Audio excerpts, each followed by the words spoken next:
This is a stroked LS3 with a Whipple supercharger. It's got a Whipple 4.0 on it. It's a 416 cubic inch, 14 pounds of boost, running race gas, 110 octane. It moves out. I personally had it to 140 miles an hour.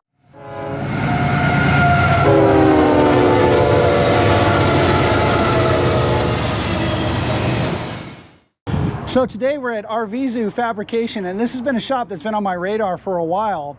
And I knew that he was a fabricator, but I didn't know that he built cars. And when I saw one of these cars on Instagram, I was like, we have to go down and we have to find out about it right away. And this is one of the cars that he has built. I don't know much about it. I know that it's fast. I know that it's bitchin'. I know that I want it. But let's talk to the man that built it. So this is Alex Arvizu. Alex Arvizu. So he owns Arvizu Fab, and he's going to give us a walk around and a tour of his shop and show you what he does, what he can build for you. So tell us about this car. This is our personal car. It's a 115-inch wheelbase, two-seater, pretty lightweight, 600 horsepower, stroked LS2. It's a lot of fun. 20 inches of travel all the way around. It moves. It handles really good. Handles like a big car, but it's a little car. Sway bar. It's very good for duning, general duning. So when we got to walk the shop before we did any of the filming, and this is my favorite car out of the whole shop. And I love the A-arm setup that we've got on this. That it's very short, it's very narrow, opens up the floor.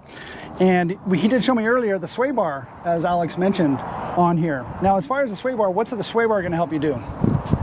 You can turn a lot faster, turn a lot sharper. You don't have to let off the gas for it to hook. It just turns. You can still turn with full throttle. Makes it so it turns flat, just more like driving a sports car. And you said the wheelbase was what? 115 inch. So 115 inch wheelbase with a sway bar, so it turns. This is like a sports car. Yes. That's why, again, why. Yeah, it turns on a dime. So no what do cutters. we got? Sorry, go ahead. No cutters needed. No, oh yeah, no handbrake, no walker brakes in this car. So what do we got engine power plant wise? It's a stroked LS2, 402 cubic inch with dart heads on it. It's got a big, huge, massive cam. It runs pretty good. Stainless steel headers, 2-inch headers. It's got a Fort and 4-speed transmission. Fort and 4-speed. Yep. Wide gear. Now here's something I just noticed too, is it's got limiting straps, but you ran dual limiting straps. I've always seen pretty much everybody run singles. Why'd you go dual? So it doesn't have as much stretch. There's a lot of stretch that happens in the limiting straps, so they'll stretch an inch for every 12 inches of limiting straps, so we just try to eliminate some of that. You have a lot of suspension travel, a lot of speed going down, rebound. So take a look at some of this, the welds on this, into this triangulation. It's all chromoly car, all TIG welded. Great fuel tank placement, easy access to fill it up. So we set the fuel tank right dead center of gravity. So if you put a jack directly under the fuel tank and jack it up, it'll balance on the fuel tank. We do that so that no matter what the fuel level is, it still handles the same. It still responds the same front and rear. And I think that's one of the things that I'm getting really excited about is when Alex and I were talking before we started to do the filming was the amount of engineering that he puts in the car to make it well balanced. And one of the things that we've got inside, kind of the showcase that we're going to do, you're going to see in a little bit, is a mid-engine car. And as we were discussing, I'm like, I like mid-engine cars, but I'm not a fan of mid-engine cars. I gravitate towards this rear engine setup for the balancing of them because mid-engines tend to dive. And we'll get into that in a little bit as far as what he's doing with his mid-engine build to make it so it doesn't want to dive through the whoop-de-doos. So let's come on around. Let's take a look at your next car. I mean, I'm just like, look at this A-arm, look at this front end. So what do we got here? This is kind of the flagship car. We built this for a customer. He basically says, build it however you would build it for yourself. So you had free reign? We had free reign. I could rarely get him over here to make it. He just wanted us to build it just the way we would build it. So we did. And it turned out to be an awesome car. So we're running, what's the wheelbase on this? This one's 129 inches. 129-inch wheelbase. Big car. And again, Alex mentioned to me that there's no walker brakes in this car. Or no, there is walker brakes in there. But we don't use them. But he said don't put them in because you don't need them. And then sure enough, at the end of the day, even at this wheelbase, the car still turns fantastically. Yeah, this car will turn on a dime. This car will handle and turn just like that little car right there. Again, sway bar. We spent a lot of time on geometry and making sure the geometry was right, the steering geometry. it turns on a dime. It feels like driving a little car in the dunes. It's a big, massive, heavy car, but it feels like driving a little car. So next season when we're out of the dunes, he's going to let me take it for a spin, and I'll confirm that, right? Alex is like, no. What do we got engine-wise? This is a stroked LS3 with a Whipple supercharger. It's got a Whipple 4.0 on it. It's a 416 cubic inch, 14 pounds of boost, running race gas, 110 octane. It moves out. I personally had it to 140 miles an hour. 140 on GPS. Do you have it on GoPro too? No. What are we running in the transmission? It's a 5-speed sequential Albins. So here's a question that I get asked from people, and I'll have you answer it for us, is typically we've always had 4 speeds in the buggies, and then all of a sudden the 5-speed sequential came out. Why the extra gear? So you get the RPMs down lower when you're going down sand highway, or you get your speed higher going down the drags. So you can still have tight gear stack, and then you could have a taller gear on the 5th gear. Like and that's it, almost tight like an overdrive. Stack. Yep. Keep it tight and still have an overdrive. Otherwise you're revving it out, 5,000 or 6,000 RPM trying to go down sand highway. So. Well, you're based out of Tucson. We're out of Phoenix. Where do you do? We do in either Buttercup or Glamis. Buttercup or Glamis. Yeah, sometimes we'll go to Gordon as well, but we go Buttercup or Buttercup. Glamis. So, because what that makes me think of as far as the closer gear stack is us, because we always go to Glamis, is going down to Dooner's Diner. Yep. Is just having that overdrive to kick it into for the cruise. Oh yeah. Down the sand highway to get down to Dooner's Diner. Yeah, we go the opposite. When we're at Buttercup, we'll go to Glamis. You're coming up. To visit. So my car will do 70 miles an hour down sand highway, and it's revving out at 4,000 RPMs. This one will be at 2,500 RPMs. Just cruising. Just cruising. Just cruising. Yeah, no, it's a bitchin' machine. So then you also mentioned earlier was the triangulation. Come up and we'll play a Huell Hauser. Hey, Louie, get a look at this. The triangulation that he's got up in the roof. So we design our cars so you have no dead tubes. We design it with a lot of roof structure. All of our cars are designed, first priority is safety of the occupants. You put your family in there. So like I said, this car goes pretty fast. So you don't want to have an accident at 140. Yeah, at 140 miles an hour and have an issue. So all of our tubes all connect all the way down the floor. So our cars are based around a capsule around the passengers first and foremost. So when you're saying dead tubes, I mean that means a lot to me and you. But what does that mean to the average guy when you don't have a dead tube? That means that a tube doesn't just end at perpendicular at another tube. There's always another tube supporting it from the other side. And we'll get to see that on the mid-engine once we get around there. We'll show you what the show you up close. And then, so this is your full build 100%. So you got the goggle hangers in there. Is that a magnet? Light. These are lights. Yeah, lights. See, and again, this is one of those things that people forget to put lights inside at night when you're putting your belts on and your goggles on. And then it's all digital dash. Speedometer, GPS speedometer, all your gauges, everything show up on your digital dash. Intercom, radio.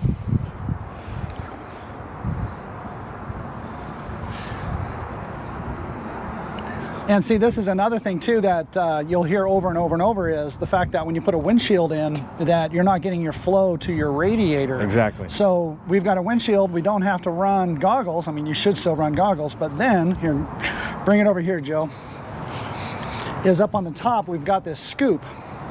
So what's the scoop gonna do is it's gonna divert the air right down into the radiator. So come on back, Joe, and check this out. And you can see how it's opened up in here to force that air into the radiator. Your windshields tend to make cars overheat. What happens is, without the scoop, it creates a vacuum. The air will start going backwards in here at a certain speed. So we do this to break the vacuum to get air from the sides and from the scoop. So a lot of thought goes into before it's built, not an after the fact. Oh, it's running hot. We need to add this to make it work right. Yeah. No, it's just built right at the get-go. No, everybody wants windshields now, and they're nice. I don't want windshields. Not everybody. I didn't like them either until I put one on. But I get a little motion sickness with goggles, and now I just wear safe sunglasses with my windshield. Right. So what size tires are we running? 30? These are 37s in the front, 36s in the back. 37s and 36s. And this is why all of us that have lower slung travel cars, we get to drive through these trenches from these 37s. Oh, yeah. Bigger tire, smaller hole. Okay, I'll tell you what. So then on the shocks, educate me on the shocks. So we're running a single coil over here, but then there's dual bypasses, there's triple bypasses. Educate us on the shocks of what So these are all 4-tube bypasses, which means you have variable dampening through the stroke. So this one will actually have 3 different dampening levels through the stroke and 3 different rebound levels coming out, including a progressive spring, a dual rate progressive spring. So as far as the adjusting of the shocks is concerned, is that something that the average Joe can do if he bought your car, or do you have a situation where you invite people out and people tune the suspension? Or we have always in the past tuned our own cars and always thought they were amazing, until you get someone professional to tune your shocks. And night and day, I recommend having a professional tune your shocks. So you set it up and you'll get it close, and then have the professional, the shock guy, come in and set it the rest of the way. We exclusively use ADS shocks because we believe they're the best shocks. It's just what we believe, and we love them. The guys at ADS are awesome at tuning shocks and designing the shocks for what we need. And then we use Shock Talk to do all of our tuning. He does an amazing job. He's the guru. And where are they based out of? So Shock Talk now is at Glamis. He's on Vendor Row, and he's there through the whole season. Basically lives there through the whole season. Lucky. Yep. What a life. And then ADS? ADS is based out of Tucson. They're here in town. They're here in Tucson. So that's another nice thing. We could just go down there, talk to them about shocks, order shocks, and very nice to have them local. But they do build amazing shocks. All right, so now we're going to move over to the Funco. So we've got a Funco in here. What's happening with this car? This car came in for some engine work and some dash work. We rebuilt the dash, got away from all Come take a look at the... Go ahead, sorry. We got away from all the analog gauges and all the analog switches. We put a Switch Pros in here, a new stereo system, and then we put a Holley 12-inch digital dash. Beautiful. So it has a GPS speedometer in it, GPS G meter, and it has all the gauges you could ever need, all in one package. It's all touch screen. Very nice. New GPS for tracking. New shifter. And then of course we rebuilt the engine. It's a 438 LS7. Seat heaters. Seat heaters, definitely important. So here's the thing about that, folks, is if you're gonna, so again, I wasn't so familiar with Arvizu Fab as much as just following on Instagram and seeing what they did for fab work and wanting to bring a car to him and do a show and have him do some fab work on my own personal car.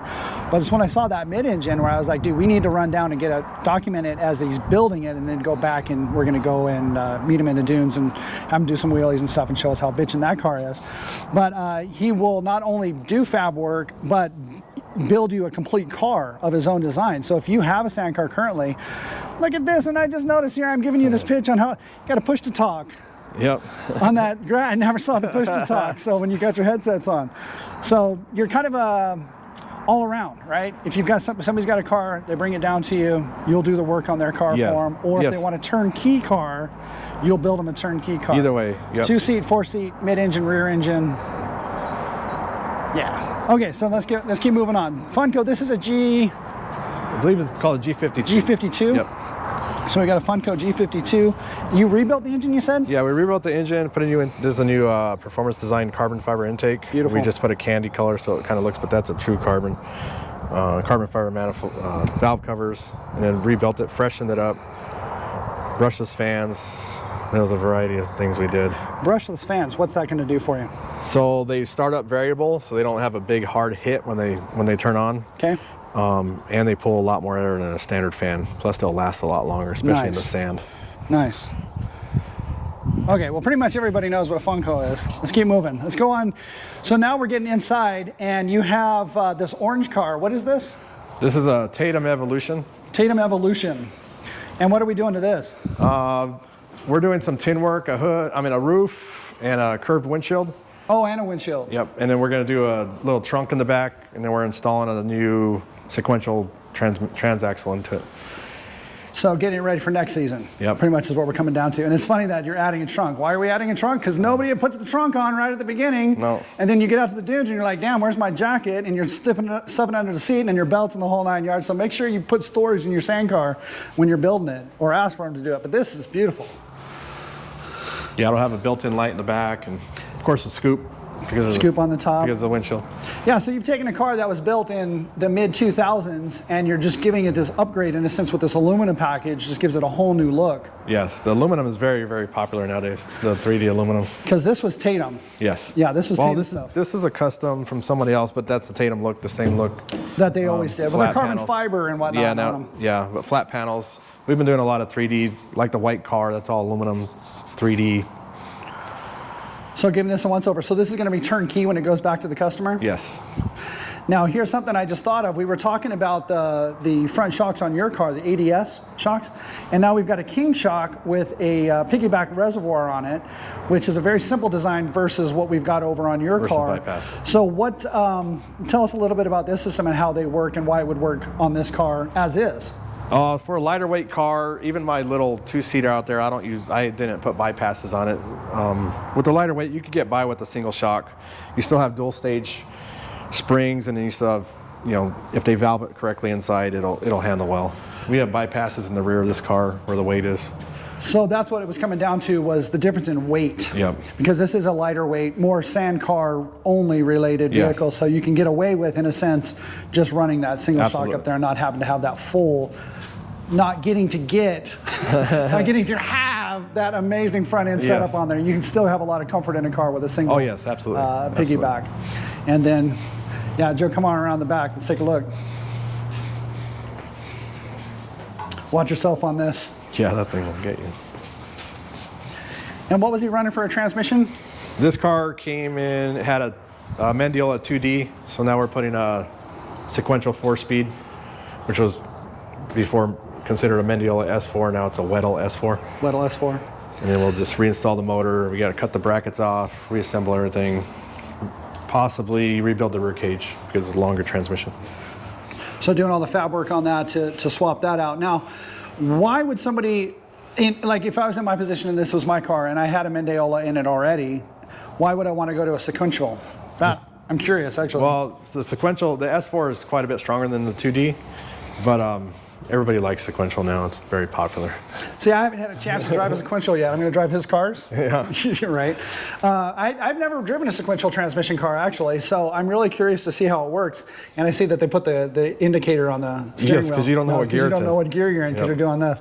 But we'll do an episode on the sequential and how it works and how it drives. But very popular nowadays. So yeah, just doing a full upgrade on this car. All right, so let's go to the little gym that caused me to be like, I have to jump and we have to go down to Tucson and we have to see this mid-engine. He posted this on Instagram. This car immediately is like, I reached out to Alex, I was like, we have to go down, we have to learn more about this car and see what you're building. So tell us a little bit about this. So this car, we built it just to be real tiny. It's the first of our, what we call J-arm design instead of a true A-arm design, just to be able to make it smaller, have some foot room for your pedals. This car is 108-inch wheelbase. It's 9 inches shorter than a 4-seat Razor, so it's quite a bit wider. It's 92 inches wide compared to a 78-inch Razor. 20 inches of wheel travel. And the wheelbase is what? 108. 108 with a V8. Yes, with 500 horsepower. V8. So it's 20 inches of wheel travel. Yep. You were all saying around. A little bit wider. What's the width on it? Did you measure it out? 92 inches. It'll be 92 inches of paddles. And that's 4-tube bypasses all the way around. So we've done some things because on the suspension, because mid-engines have strange tendencies. They handle good in the dunes, they turn great, but they handle weird in the whoops. So we're trying to eliminate that, still get it to be all around, be able to handle like a rear seat down the whoops, handle like a mid-engine through the dunes. So it's not just building a chassis, making mid-engine, putting the V8 in there, putting the transmission in and sending it out and saying, let's rock and roll, this car's bitching, it looks fun. It's like it's putting the thought into how do we make this mid-engine V8 handle really well all the way around. I love the wheelbase, the width, the fact that you stuffed a V8 in there. So take a look at well actually, you know what, tell us about the triangulation of the dead tubes now that we can see it. This one you can see it, so we put A-bars in the windshield to be able to structurize the roof. Those bars continue all the way down to the floor. They triangulate all the way to the floor. And everything's chromoly TIG welded. We have an X brace up here, and it's not only an X brace, it also continues over and ties the roof all the way through. So our design starts with we try to get all our tubes in compression. So if the load comes through here, it gets transferred all the way to the shock towers through compression through all our tubes. So this is basically the strongest part of the car. We try to get all the load towards the shock towers. So we do a lot of triangulation all over. This thing's not even close to done with triangulating. To being done, tubes. Sure. Yep. So there's still a lot more tubes to be done. But we hang our engine off. Everything comes off of vertical, either tension or compression. We eliminate dead tubes. So like I said, every tube ends with another tube. Everywhere ends with another tube. There's still some triangulation that needs to happen on the sides to truss it up. The lacing. Yep. So this car we designed before we started doing a lot of doors. All the new cars from here on out probably going to have doors. Our door design is very structurized around here too, because you lose some strength. So good, a good excuse to come back to do a new tour on the doors to see what's going on there. The three new cars will have doors that we're building right now. So as I mentioned that I'm not a fabricator, right? I don't build these things. I'm not very good at math. So he's showing us all the structural designs that he's put into this, and I'm over here going, look at the pretty welds. I'm like, oh, look at this, is so nice. So it's good to know that guys like Alex are really putting some forethought into it for guys like us that are more consumers, that we go out and we drive them and we abuse them, that it's gonna last. This car is gonna keep you safe in a crash, and it's not gonna break apart on you. No, this is a beautiful machine. I cannot wait to see it when it's done. So so this is a customer's car? Yes. And did you already plan out the full paint scheme and the whole nine on it, or is it just? It's going back and forth still. So it needs to be green, and we need to have a Sandcar Buy Sell Crew logo right here and up on the top. But no, this is what really geeked me out, and I said I have to come down and see. So it was quite a surprise to get to see the two-seater and the beautiful four-seater. I'm glad that we got to see those too and learn more about those. So that's our mid-engine, and I kind of wanted to cap it off on this, but we have something really interesting lurking in the background. Let's go take a look at this and hear what they're doing. So yes, this is not a sand car, but this is what started out as a NASCAR race series truck. Not the roundy round truck, but the road course truck, which they eliminated that whole series. So these trucks are kind of like just available. So this customer bought the truck with the intention of making it a street driver, daily driver. Daily driver. Put an LSA supercharged 6.2 in here with a 6-speed manual transmission. And then our project was to install the motor, brace it up, get it to fit in there, shoehorn it in there. And then we're building stainless steel 180-degree headers, which is a crisscross collector. So the headers are pretty massive. Wasn't a lot of room in this project to begin with, right? Because it was built for the road course. It's tight. It's very, very tight. It'll probably be about 700 horsepower when it's done. I don't know what it's going to weigh. Not a whole lot. Yeah, it's going to definitely pin you in your seat. I can only imagine the G-forces in this thing. Yeah, it's going to be fun. They got that new track up in Maricopa. I can't remember what the name of it is. We'll post something up in there. But it's a road course. It's a private road course where you subscribe to the program, and you can take stuff like this out there and run a professional road course. I can see running that thing out there. That'd be a lot of fun. All right, well, that pretty much concludes our this is kind of you're part of our Facebook group, right? Yes. So that's a member spotlight, builder spotlight, and shop tour all in one. We got.